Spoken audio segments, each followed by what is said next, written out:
What is up, everybody? Welcome to Shoot the Gap, the IDP Fantasy Football Podcast here at Fantasy and Frames. I'm your host, Jorge Edwards. With me, I got JT as always. And today we're going to be taking you through our picks for the second round of your IDP rookie draft. Obviously, this is pre-combine. This is actually combine week for those who are listening to this episode today.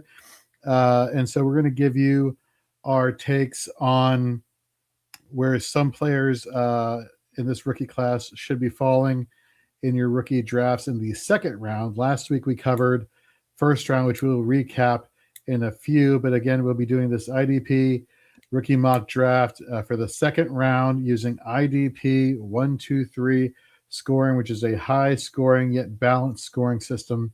It is the Sleeper app default IDP scoring setting. So we'll be doing it from that perspective. But before we recap the first round from last week, JT, how you doing tonight, man? Doing good. Pumped about the combine. Always one of my favorite weeks of the year. Tomorrow morning, we get to see the defensive guys first. So if you get a chance, you're online or in front of a TV or wherever, you get a chance to flip on NFL Network or whatever, get a chance to see some of these guys work out. It can be real interesting. Obviously, we're going to go through this draft, talk about some of the guys, but we're going to see some risers and fallers over this weekend. When you see some of these guys, how they work out, how they perform, you'll get a little bit of better idea maybe where some of these guys could go in the NFL draft.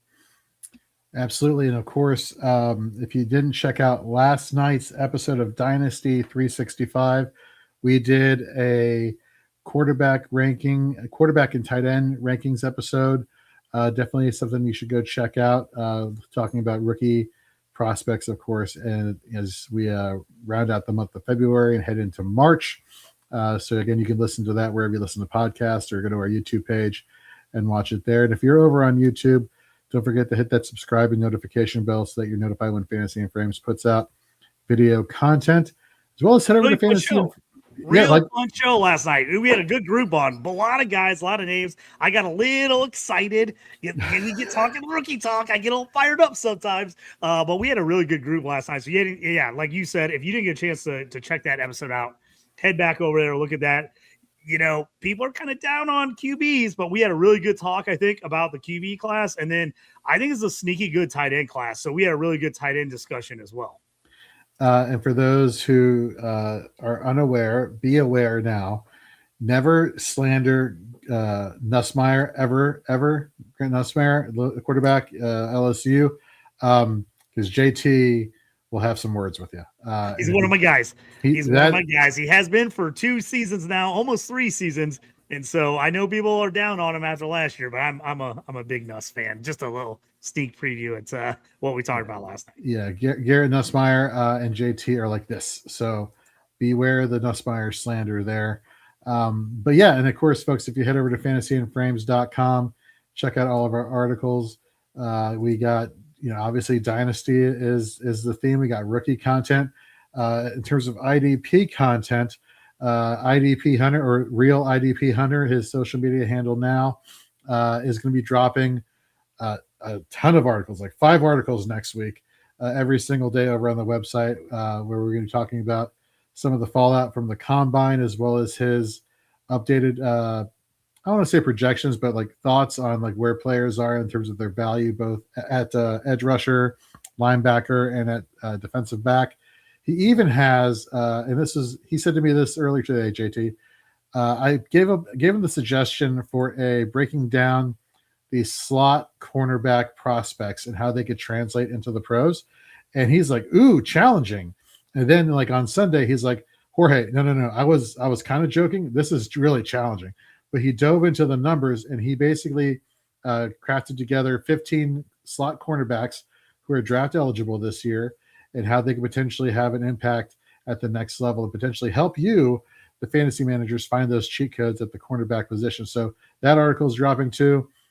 We have our IDP Dynasty targets in terms of free agents coming up. That article is dropping soon also. So a lot of IDP, a lot of IDP content headed your way over at fantasyandframes.com. So check it out. And as we are getting ready to get going, Philip, you are always in our YouTube chat. We always appreciate you. It is going well. How's it going with you? Let us know And of course, for those of you who are unaware, we broadcast through a website called StreamYard, as I'm sure many content creators out there do as well.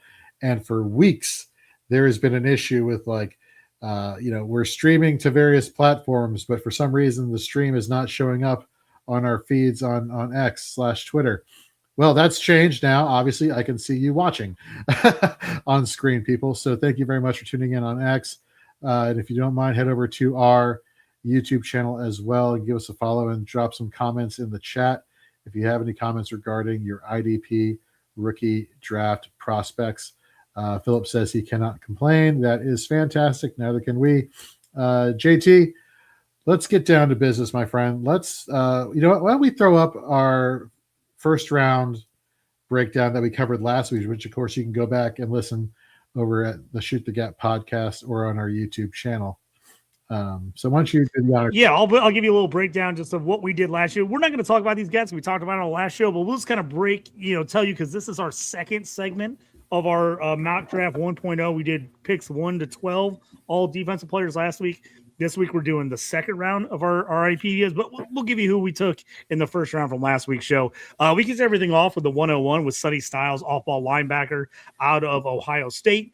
Came back with his running partner at 102, Arvell Reese, who's that edge/off-ball linebacker. He can kind of be all over the place. He is moving up draft boards. He is at 102. 103, we took David Bailey out of Texas Tech. Really stud edge rusher, is projected to be a high first-round pick.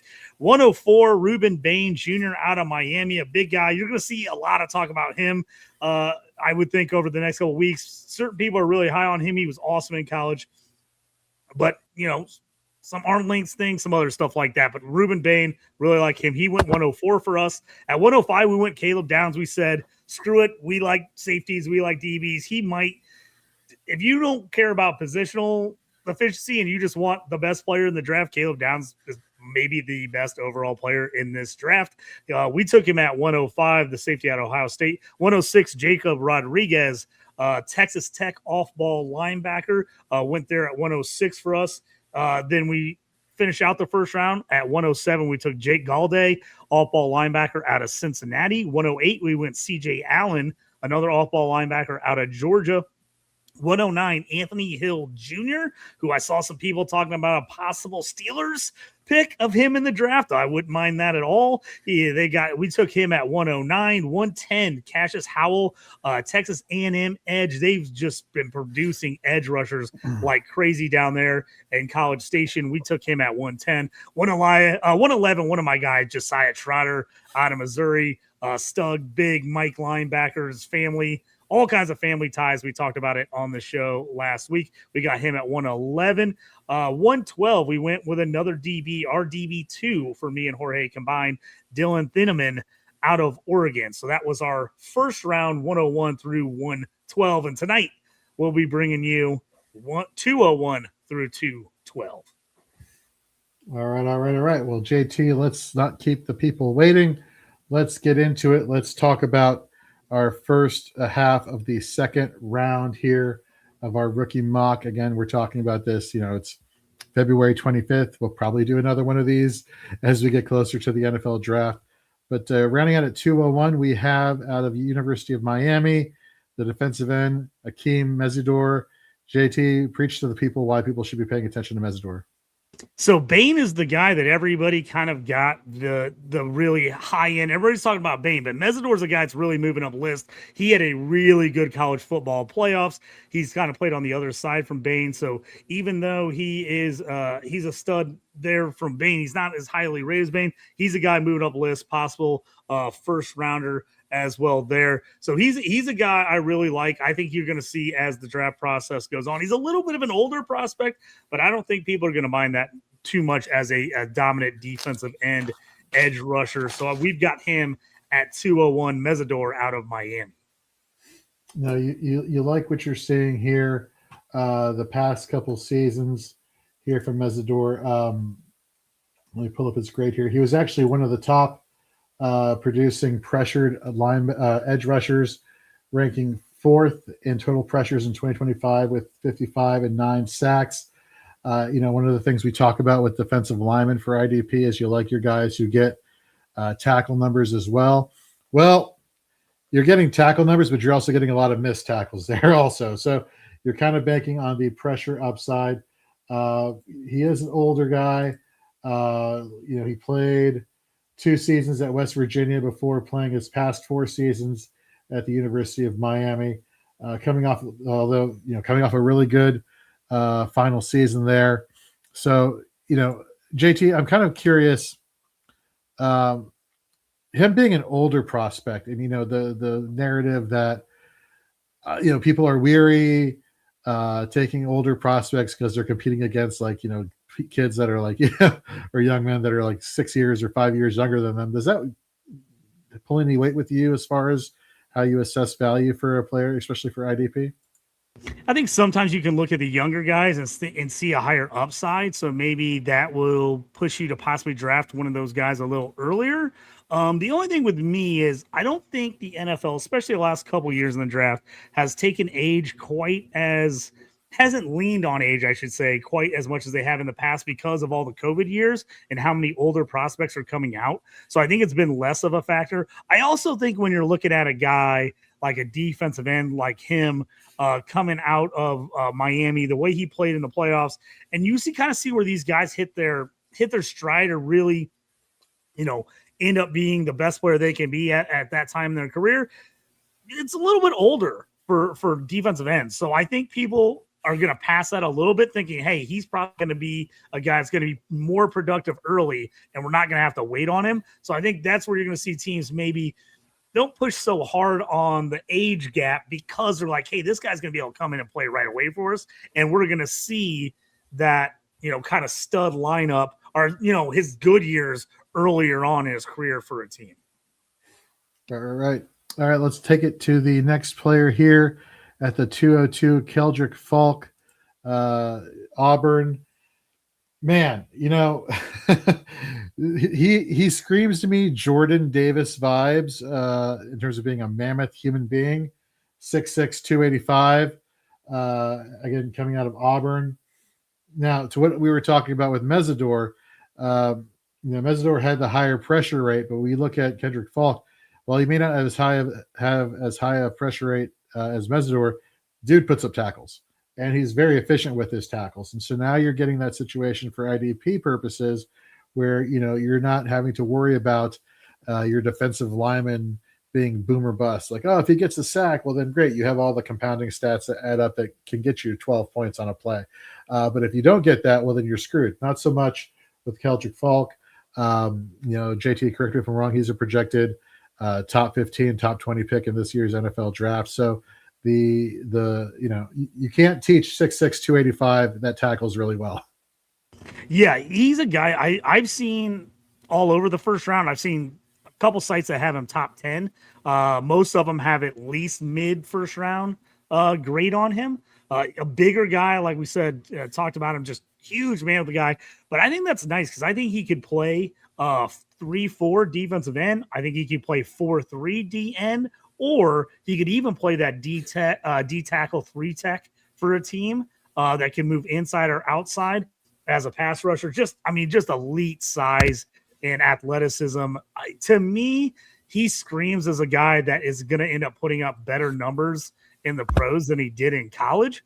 Just for the kind of type of player he is and the athlete he is. Because there's a lot of time he put a lot of pressure on, but didn't necessarily get home a bunch in college. I think that changes. And now he's the opposite of what we just talked about. He's 20 and a half, not even going to be 21 by the time the draft starts. So he's another one of those guys. If a team is looking for a younger side guy, he is a guy I think is going to be there because they're going to want him because he is young. You got a lot of upside, a lot of room to grow for him. Be interesting to see where he ends up going in the draft. Speaking of mammoth individuals here, let's go to our 203 pick here. Zion Young, defensive end, Missouri. This past year had a pressure rate of 18%, which is borderline elite when you come to pass rushing metrics. Again, that being the case, 53 total pressures. That has him as the 5th most pressures in the league. In the Power 4 conference. That has him tied for 10th in sacks. this past season during the regular season. Tackle efficiency high, or missed tackle rate is high, which again, we're flip flopping here. The first guy is terribly inefficient, but really gets a lot of pressures. The other guy, conversely with the pressures and the missed tackle rate. So here we are back. Another guy does a lot of pressures at an elite pressure rate, but the missed tackle rate for tackles is there. So that is a little bit more boom or bust. But again, another massive human being, 6'5", 262. So it's hard to ignore. And again, you can't teach that size and that ability. Not to mention he's only, just 21 years old, going to be 22 years old this year. So a lot more room and years for him to develop his overall game. But, in terms of what he's there to do, apply pressure to the quarterback and get home and get those sacks, he's one of the top in this class. Yeah, he was a former 3-star, excuse me, that originally went to Michigan State before he transferred to Missouri. He was part of one of the best defensive end groups in the league last year with Damon Wilson, who many thought was going to come out. He was a former Georgia star that went to Mizzou. They were one of the best pass rushing duos in the nation. Wilson decided to go back to school and actually transfer to Miami to help replace all those guys that are going to be first-round picks in the draft this year. Zion, he's a guy that really impressed me as someone who's a Mizzou fan and watched all their games. He just got better and better last year and then was just so good. He was so disruptive this year. And as a pure 4-3 defensive end, guys just got great size, very good metrics, 6'5", 260. He comes off the corner. He can bull rush. He can bull rush with the best of them, man. He gets his hands on you. He'll just drive you. There was a video of him from the Senior Bowl where he just laid out like a 330-pound tackle and just put him on his back in one of the drills at the Senior Bowl. A ton of, they always talk about big guys. Do they have heavy hands? Can they punch you hard? Can they get into you? Can they bull rush a guy? He can do that. He's a guy that was probably mid to late second is kind of where he's projected. But, man, he had a great Senior Bowl. And if he shows out at the Combine, there's a lot of people who have him moving up. He could maybe sneak into that first round or even be a top of the second round guy. Really like him as a 4-3 defensive end. All right, let's go to our next guy here on the list. We got at the 204, Emmanuel McNeil Warren out of Toledo, safety. Per PFF, amongst all draft eligible safeties in this class, PFF's across all of collegiate football, not just in the Power Four, but like everyone. PFF's number one graded safety. This past year had 38 solos, 27 assisted, grades well in coverage, grades well against the run. And what we like about our safeties in IDP Fantasy Football is that we like the guys who play closer to the line of scrimmage and basically play a de facto hybrid defensive back linebacker role, aka gets you the tackle numbers, and tackles translates into fantasy points, obviously. And one of the things that we really like about him is that he had 384 box snaps to 178 free safety snaps, which means majority of his time last year he was playing closer to the line of scrimmage. And so you saw what he was aligned there, just what the usage was. Again, one of the top safeties in all of college football in this 26 draft class, potentially. So definitely a huge fan of Emmanuel McNeil Warren. JT, what are your thoughts here? Yeah, we've seen some guys that were like maybe not as highly ranked recruits end up Toledo and have some really good careers in the NFL. I think he's one of those guys. He can do a little bit of everything. I think the big key for him is going to be finding a defensive coordinator that really knows how to use him and move him around, because he can do a little bit of everything. He was one of the top guys, like you said, when you start looking at the rankings, ratios, all that stuff. He was one of the better safeties against run. I mean, he was a really good against the run in college. I think that is going to be where some teams really like him. I think he's going to be moving up boards. He's a guy. There's a couple guys in this class remind him, but he reminds me a little bit of Jaden Hicks from Washington State, a guy that didn't go in the fourth round, but I really liked. I thought would win the job last year at for Kansas City as a second year player. Got beat out for that spot. I still think he's going to be pretty good. Early second round is where a lot of people had him. I am seeing him slide up in to the first round for some scouts, for somebody that really wants a strong safety box guy that can play zone as well. I think that's where McNeil Warren really succeeds. Me and you, I think, both have him as our number 3 DB in this class as far as IDP purposes, guys that can make tackles, can do things. I really like him. I think there's a good chance he sneaks possibly in to the first round in the real NFL draft. Even if he's early second, I mean, we saw Nick Amaware go early second. If he drops the second, I think you're going to see teams trading up to get him. I think we're going to be one of those situations where if he gets out of the first, somebody's going to be like, "Ooh, I didn't think he was going to make it out of the first," and somebody's going to try to go up and get him. I really like him. Landing spot might be a little dependent, but man, I think he just has the right mindset, and he proved, and we've seen those Toledo guys can play at the next level. Just because they play in the MAC doesn't mean they can't translate to the NFL. 100%. At the 206, we're going TJ Parker, edge out of Clemson. This past 205. Sorry, Jorge, 205. Oh, sorry. Thanks. TJ Parker. I'm so excited. I'm jumping ahead of myself here. My bad. 205. TJ Parker, Clemson. This past season, or the past 2 seasons, I should say, Clemson has a 13 overall % pressure rate. When you look at total pressures, he ranks 14th in the Power 4 this past year with 41 total pressures and 6 sacks. Again, better missed tackle rate, 11%, so not as high as some of these other guys who are like in the upper teens, which is just so you're getting some semblance of balance, although the tackle numbers you wish were a little bit higher to be one of those guys that's like a set it and forget it, type of player, or the potential to be that type of player. So they definitely, consistent the past few years. Last year, 43 pressures. This year, 41. So again, consistent 13% pressure rate over the past 2 seasons. So somebody who's definitely in the right direction, played 3 years at Clemson. So again, a younger prospect. I believe he's only 21 now, going to be 22 this year.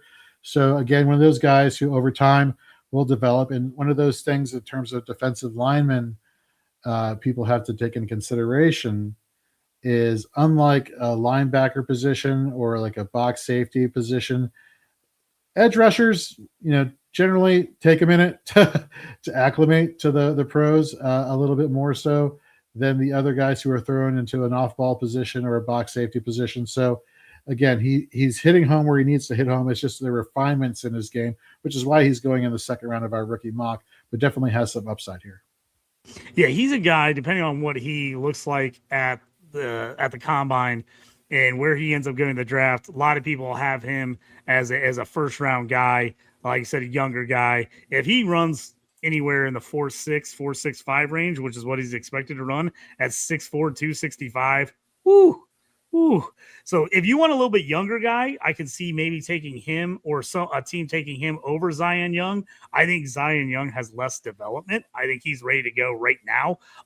But the upside for TJ Parker is there. And I think you're going to see, even though it was a down year for Clemson overall, man, they're going to end up having a lot of defensive players, I think, go in this draft. I mean, they had a ton of studs on that side of the ball. The team didn't play overall didn't play very well, and the offense struggled, but man, they had a lot of good guys talent-wise on the defense side of the ball. He's a name I'm going to keep an eye on. He could definitely be one of those guys that move up and go from either late first round to all the way up into the top 15. All right, going to the 206 now. We have Gabe Jackas, Illinois edge rusher.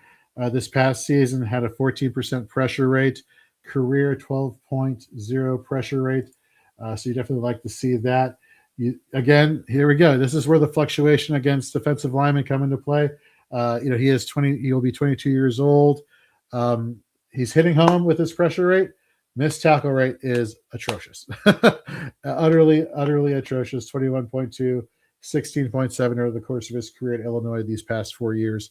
But again, what are we looking for in the second round of these drafts? We're looking for the upside at this point at defensive lineman. We're looking for some upside here at the linebacker position, and of course at defensive. But we're looking upside everywhere, so we're trying to get. But in terms of like the guys who are left over at the defensive lineman position, in terms of edge rushers, again, checks boxes, young developmental guy that you're keeping probably on your taxi squad, or at least if you have long, deep benches, you're putting him on your bench there. But JT, you could speak to him really well, him being in your neck of the woods and all out of Illinois. Yeah, I saw him play a ton. Now, some of the missed tackle rate, I will have to say, had to go the fact that a lot of times the Illini had him playing off ball outside edge.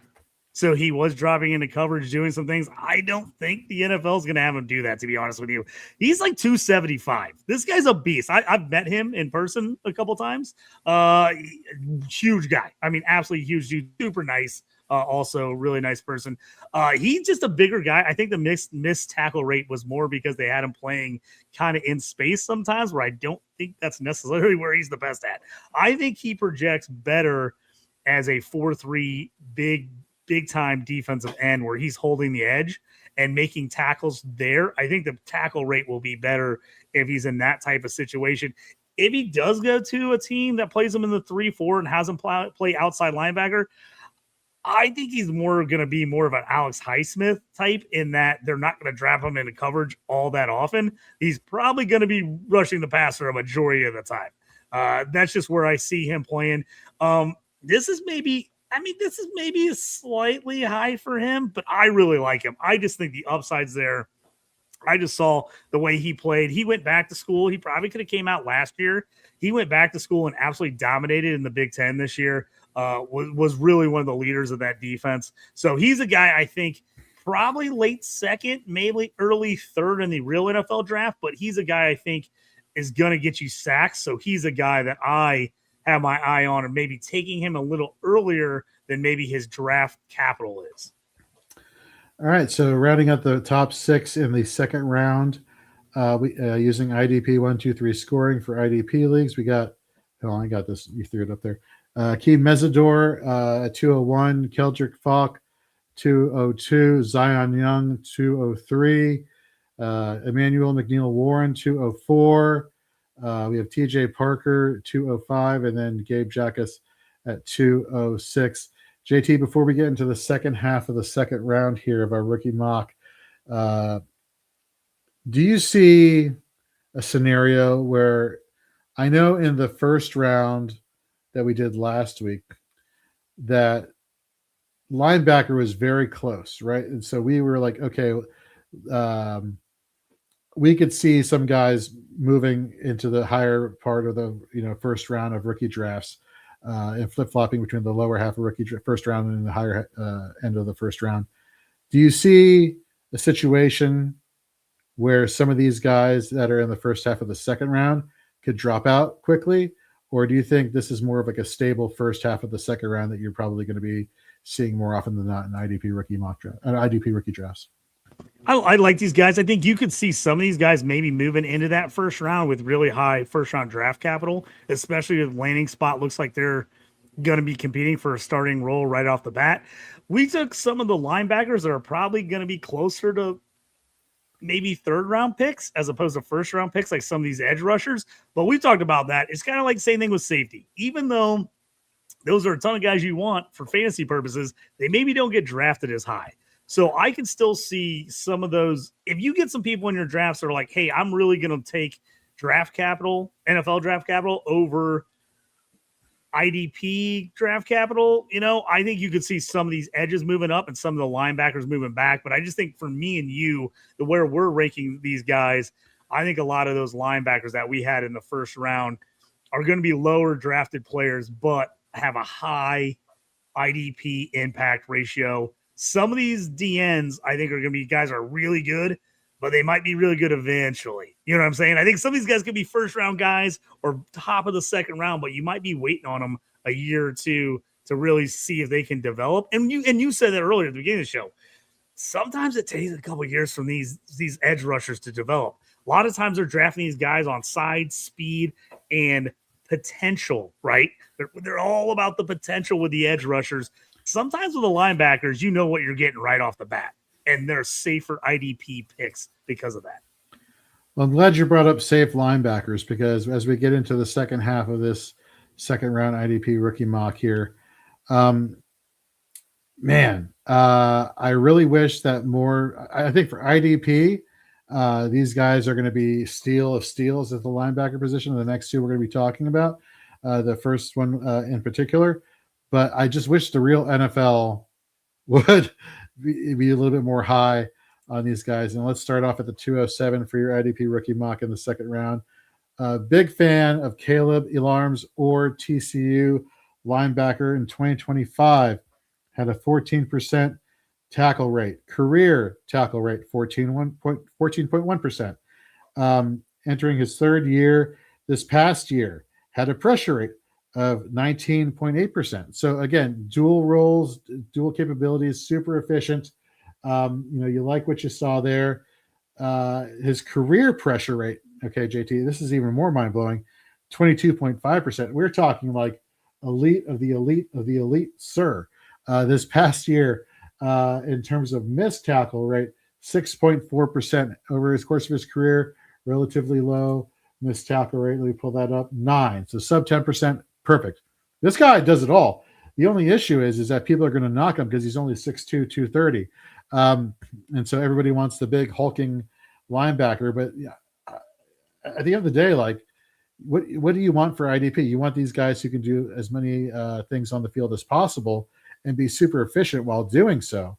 And here's the thing. He reminds me, to be honest with you, in terms of his versatility, like a Caden Ellis, linebacker for the Atlanta Falcons, who can do things off ball, but also, apply pressures and get to the quarterback. So really, really high on Elarms or here at a TCU.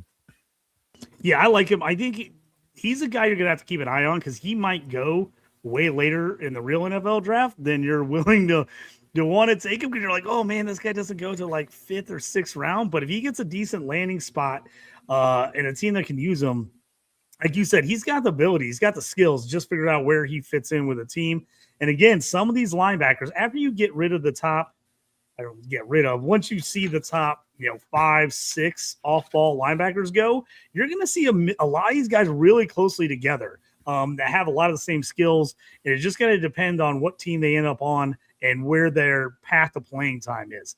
Because some of these guys that go later, like we said, might be ready to go. And even though they're going later, could actually see playing time faster, especially with how deep the edge and defensive tackle and quarterback rooms are this year. You could see these off-ball linebackers, I think, falling in drafts, but still being in a spot where they can get good playing time.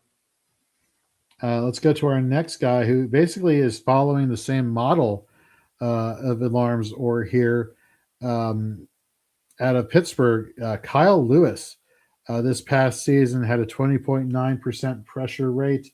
Combine that with his more modest tackle rate of 12.3. We're talking 2 percentage points difference between Alarms or and Kyle Lewis. But again, guys that don't miss. You look at the Kyle Lewis missed tackle rate, 10.9%. Okay, you don't like to see double digits, but if you're going to do it, in the 10s, okay, I know that's bordering 11, but you get what I'm saying. Like, there is some wiggle room there. Again, good solo to assist tackle numbers over this past season and over the course of his career. But JT, what would you say is his biggest knock that he has on him from an NFL perspective? In terms of also like upside for an IDP perspective.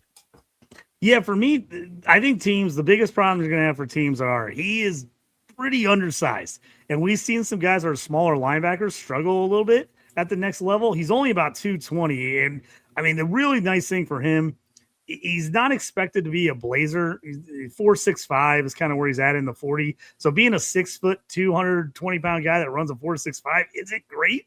But where he really wins is, man, he's a film grinder. He gets in there. He plays faster than his actual abilities because he reads the plays. He reacts really quickly and he knows where he needs to be.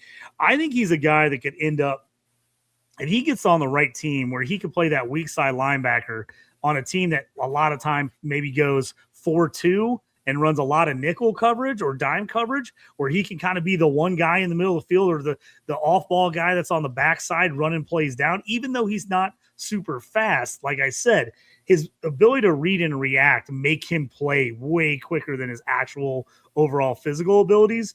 I think there's going to be some general managers that are going to really like that. Coaches too. I think you're going to see some coaches pressing their GMs to be like, I really like this kid. I think he's going to interview well because of that. So he's a guy I like in that range. Size is going to be his biggest knock. If he can put on some weight, we'll see where he's at the time. If he can put on some weight and get up to closer to like 230, 232, I think he's got a better shot at getting drafted higher in the NFL draft.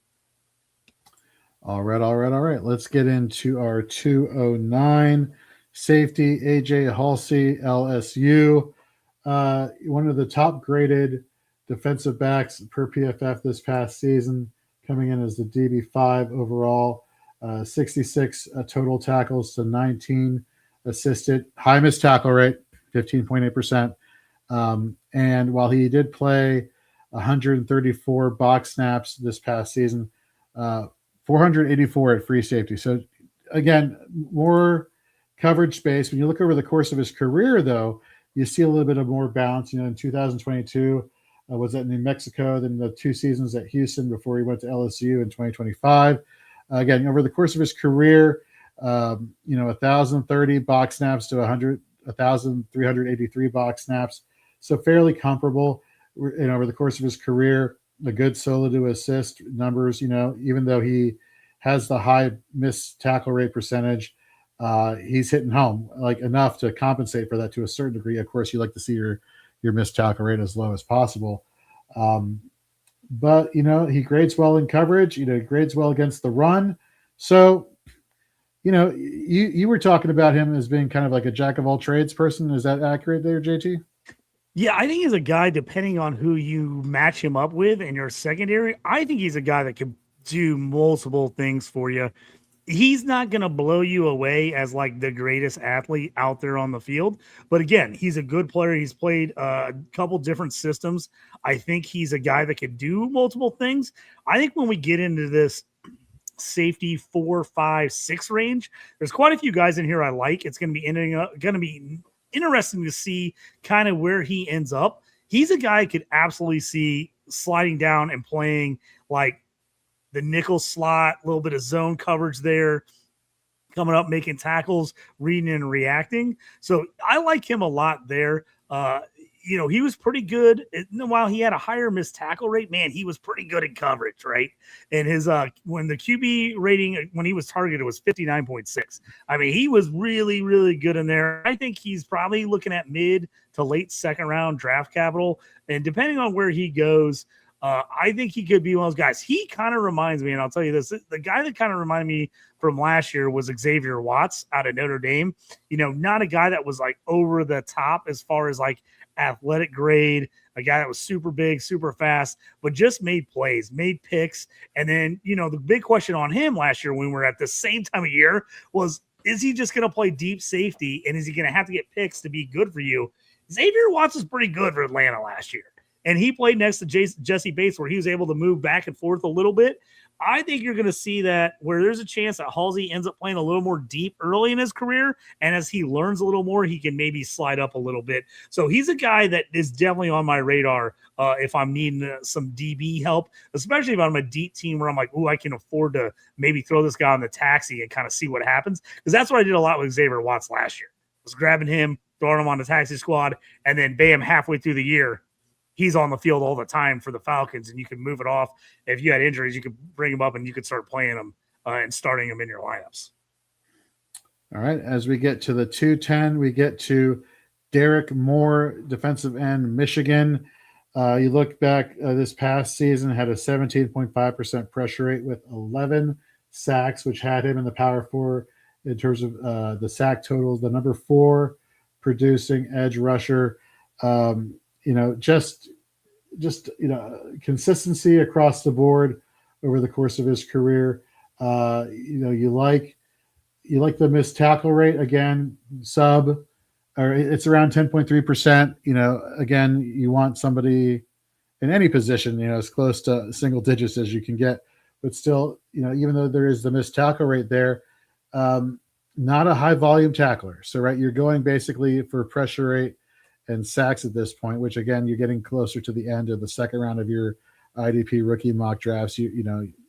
At the defensive lineman position, we're kind of shifting away from like the dual threat nature of what makes a person elite, and kind of just going for who has the best, impact play upside. And Derek Moore is right up there. Yeah, so Moore, there's going to be a couple guys in this range for DN for me that I like. The one thing I like about Moore over some of these other guys is size.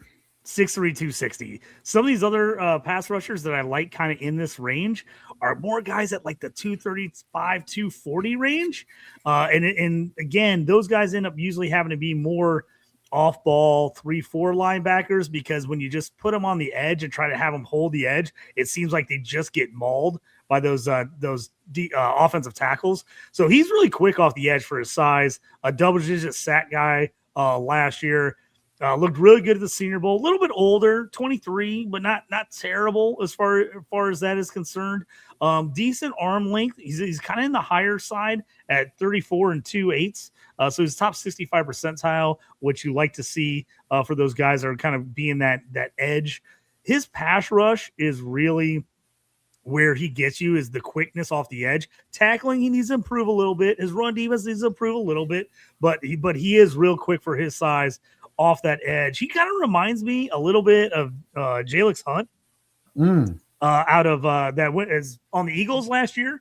I think he's kind of that type of player. I think he's going to come around. I'm not sure he has a big first year necessarily, depending on where he lands, but I think he's a guy that has a chance to really improve his technique. Like I said, for his size, his 40-yard dash is pretty impressive. He's shown that nice bend and quickness off the edge. So that's where I like him. To me, he's probably a late second at his best, maybe early third round pick, but that's not necessarily going to scare me away, because again, I think this is a pretty deep edge rusher class. I think we're going to see a ton of edge come off. So some of these guys, even though they're going third round, that's not going to scare me. He's like a Gabe Jacas for me. I saw those guys in the Big Ten do it. I saw him get double-digit sacks against some really good competition. I just like what I see out of those guys. Both of them similar size. Jacas just a hair bigger, but I think both of those guys are good. I think Derek Moore and Michigan's been putting out really good edges, for a while now. I think he's a guy that has a good shot to make it at the next level, and it could see double-digit upside sacks, depending on where he goes and how he works into their system. All right, let's go to the 211, and we're going to be taking R. Mason Thomas, Oklahoma, edge rusher. Let's address the elephant in the room here. And again, I'm hammering home this missed tackle right there, because you want the linebacker or the edge rushers who give you that sack plus tackle floor. 17.4% missed tackle rate, not great. Did have a 14.7% pressure rate with 6 sacks. But going to the missed tackle rate, we talk about development of these edge rushers, how it takes a while. We've already seen his development drastically improve these past 2 seasons. I said a 14.7% pressure rate this year. The past 2 years combined, a 14.5% pressure rate with 15 sacks over the past 2 seasons. But the missed tackle rate thing, here's the thing that's really amazing. In 2024, he had a 30% missed tackle rate. Mother of God, like no, ever, okay? And then it jumped down to 17.4%. So he's gotten a lot more efficient just in the span of a season. And again, 21 and a half years old. If anything, while the tackle numbers are not there, he's not a volume, dual volume pressure sack quarterback hitting person, edge rusher. The efficiency is starting to come down. I should say his inefficiencies at tackling are starting to come down. So you're seeing a little bit more balance in his game, and he's already making improvements at just under 22 years old. So definitely enjoying his upside here. he could definitely present definite value for you at the defensive lineman position. Yeah, here's the thing. If you're in a little more of a sack-heavy league, this is a guy you want to kind of lean on. He's been a pure pass rusher for most of his career. That's why the missed tackle rate is not great. He has been a straight speed rusher. He's having to learn how to play a little bit slower sometimes to be able to help in the tackle game. He has improved what you said, which I think is really nice. I think he makes his money at the next level as just a straight pass rusher. The speed is phenomenal at his size. Right now, we'll see what he comes in at the combine. He's 6'2", about 250. If he could get up just a hair, maybe 255 in there, he runs a 4.6 40. So someone his size, I mean, that's phenomenal. 4.6 40 for a DN like that. So this guy's a pure speed rusher. I like him more in sack heavy big play leagues because of that over tackle leagues. Depending on where he lands in the draft capital, I could see him moving up in sack heavy leagues a little higher for me in my rankings, because I just think that's more of what he's going to be at the next level, is a sack specialist. All right. And JT, why don't you take us home with our last pick in the second round of this rookie mock draft? Yeah, so Zakee Wheatley, safety. I missed the S on the end there. Safety out of Penn State. This is a guy who is looking like a projected possible sneaks in the second round. I think he's probably a third round guy. There's quite a few places he could go. Mostly played deep safety early in his career at Penn State. He's one of those guys, here's what you like to see out of him. Redshirt as a freshman and then played 4 straight years at Penn State. Didn't transfer. Didn't do like all these other guys have now played on 2-3 teams. He stayed there the whole way. And this last year, his box snaps went way up. So he's a guy I think could be a guy you can move around a little bit in the league. I think he could do some different things for you. Where he goes is going to be interesting to me to kind of see where that falls. But, man, if he's a third-round pick, he's right in the mix there with me in some of these secondary guys that I like. I think he's got the tackle ability. He's got good size. Again, we talked about some of these guys that are a little bit older prospects. They're maybe not jump off the page athletic like some of the younger guys, especially the early declares. But I think this is a guy where it doesn't matter. I think he's a guy who knows the game. He knows the system. We know that Penn State puts out good defensive players. To me, he's one of those guys, depending on the landing spot, he's right there with Halsey for me. I think both those guys could easily be your DB4, DB5 in IDP drafts. Couple other guys right in that mix for me, right? There's a couple other guys I like. Here's the thing with Wheatley. I think he could push up his draft stock over some of these other guys if he runs a really good 40. He's 6'3", 200, solid size, but he's a little faster than some of the other guys. So if he can push a close low 440 and some of these other safeties run more in the 4.5 range, that could push him up some boards. And then you could be looking at maybe he's the first safety off the board on in that third round. After the first 1 or 2 or 3 guys come off, you could see a safety run in that third round. He could be the first one coming off the board.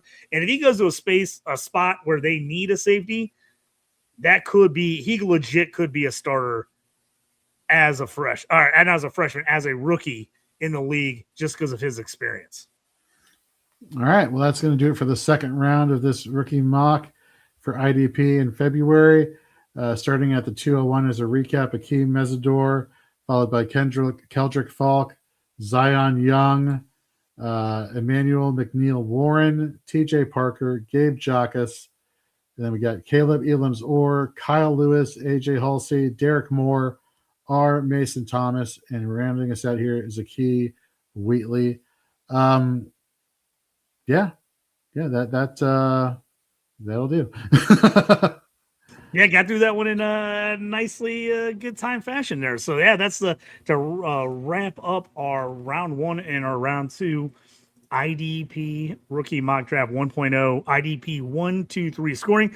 I was going to mention, and we didn't get into this because we were going more sleeper style with this IDP 1, 2, 3 scoring. If you are in a league that does true position and does D tackle, there are some really nice D tackles in this draft class. Now, we kind of stayed away from them because of this not having a D tackle guaranteed start, but a couple guys you might want to keep on your radar if you are in a D tackle start league, guys that could go real high in the draft and that I'm liking from what I've seen out of them so far. One of the top guys, let me pull up my list here. Sorry.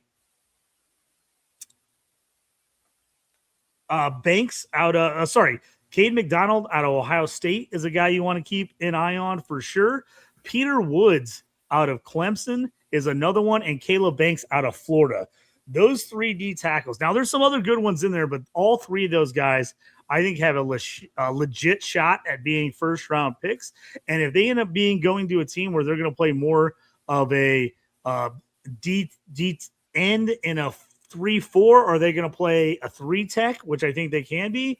I think you're going to like some of those guys. The only thing with Banks is there's a chance that he ends up being a guy that plays more nose tackle, which is going to hurt you a little bit for fantasy purposes. But some of these other guys, I do think in a D tackle start league, you want to keep your eye on depending on where they go. Again, some really good cornerbacks in this league, but we're going to have to, or in this draft, but a lot of them are shutdown corner, right?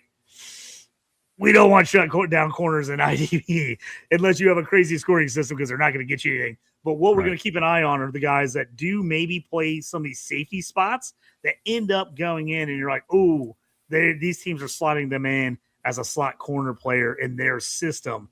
And then some of those guys might move up our rankings in cornerback start leagues. Well, there we go.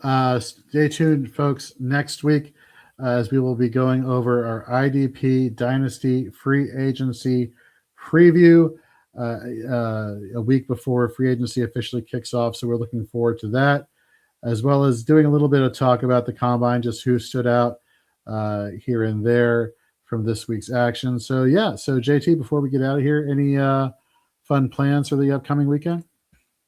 I got basketball, and more basketball. We're on the last week of basketball for my son, so we're trying to we got our tournament this weekend. He's in another league that's got one more game left. So I'm on basketball and gymnastics duty all weekend.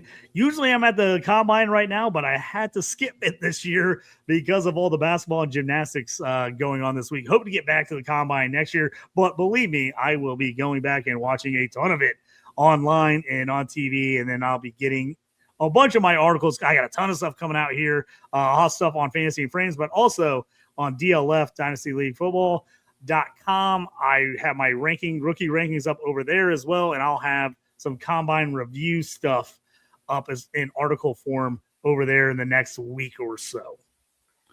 All right. I will be trying to teach my 1-year-old the importance of the NFL combine and to, brushing. Dude, kid's got an arm, 1.5 years old. He's chucking pacifiers like clear across the house. So develop that talent, Jorge, is what I keep hearing from people.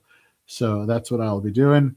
So again, check us out next week as we cover IDP free agency previews for defensive players, obviously IDP. So for JT, I'm Jorge. We'll see you all next week. Take care.